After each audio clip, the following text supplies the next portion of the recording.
मुख्यमंत्री डॉक्टर मोहन यादव इंदौर के दौरे पर रहे। इस दौरान उन्होंने दिव्य संतान प्रकल्प द्वारा डेली कॉलेज में आयोजित कार्यक्रम में गर्भ संस्कार पुस्तक का विमोचन किया और उपस्थित लोगों के साथ गर्भ संस्कार के व्यापक प्रसार का संकल्प लिया।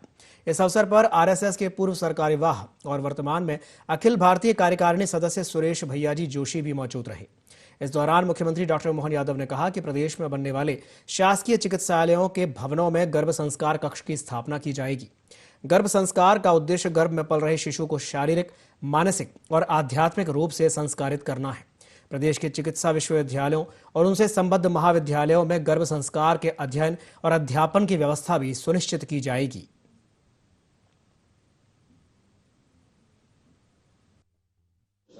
आ गई है, हम सब जानते हैं। हमारे यहाँ तो परमात्मा की दया से हजारों लाखों साल से हमारी संस्कृति, ये हमारे अगली पीढ़ी के परिवार के अंदर अमरता की कोई निशानी है तो वो हमारी संतान है, जिसके कारण से ये वंश वृद्धि की धारा आगे बहती रहती है।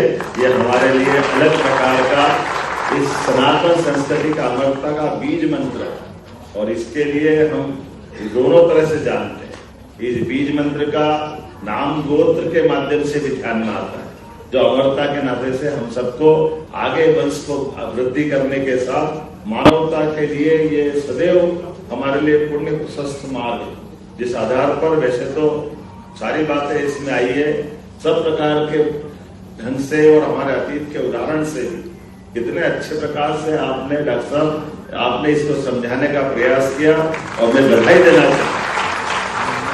संगीत के माध्यम से हम जब वो सुनते थे अभिमन्यु की कहानी, तो वो तो सार्थक कर दिया आपने। अभिमन्यु ने अगर मंत्र सुना होगा तो ऐसे अष्टावक्र बारे में भी आता है। अष्टावक्र ने अपने पिता को गर्भ से ही चुनौती दे करके और एक बार नहीं 8 बार उन्होंने अपने उदाहरणों से खंडन किया।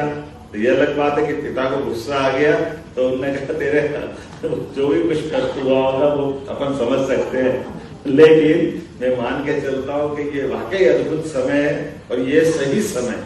आज के इस समय में तमाम प्रकार की अलग अलग प्रकार के आकर्षण की दुनिया के बीच हमारे लिए परमात्मा का प्रसाद, हमारी ये जो अपनी वंश वृद्धि की धारा जहाँ से निकलती है, सच्चे अर्थ में वही राष्ट्र निर्माण की धारा में निकलती है।